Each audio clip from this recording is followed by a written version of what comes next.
பொள்ளாச்சியில் நண்பர் கார்த்திக்கு, ராம்குட்டி எல்லாம் சாப்பிட்டுட்டு இந்த வால்பாறை மலை வரைக்கும் அப்படியே சுற்றி பார்த்து வரலான்னு சொல்லிட்டு ஜீப்பில் அப்படியே கிளம்புனோம். போகிற வழியில் வந்து ஆலியார் டேம்லாம் வந்து சீனரிலாம் செமையாக இருந்தது. அதுவும் இந்த ஒரு இடத்துல வந்து வாட்டர் ஃபால்ஸ் ஆட்டம் தண்ணி கொட்டுற அழகு வந்து செமையாக இருந்தது. சரின்னு அப்படியே பார்த்துட்டு போகிறப்ப நிறையா சப்ஸ்கிரைபர்லாம் அங்கே பார்த்தோம்.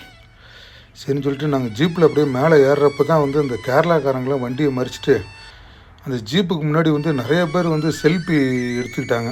எங்களுக்கு அந்த ஒரே சந்தோஷமாக இருந்தது. சரின்னு சொல்லிட்டு ஒரு மேலே வரைக்கும் அப்படியே ஜீப்பில் வந்து ரவுண்ட் அடிச்சுட்டு எகைன் நாங்கள் கீழே அப்படியே இறங்கணும். இறங்கி இந்த சேத்துமடை பக்கத்தில் வந்து காக்கா கொத்தி பாறைன்னு சொல்லிட்டு ஒரு ஷூட்டிங் ஸ்பாட் இருக்குது. சரின்னு சொல்லிட்டு மேலெல்லாம் சுற்றி பார்த்துட்டு கீழே வந்து காக்கா கொத்தி பாறைன்னு சொல்லிட்டு ஒரு ஷூட்டிங் ஸ்பாட்டுக்கு தான் வந்து அப்படியே நாங்கள் ஜீப்பில் போனோம். கண்டிப்பாக வந்து நீங்கள் அடுத்த வீடியோ பாருங்கள், அதோட விவரம் வந்து உங்களுக்கு கிடைக்கும்.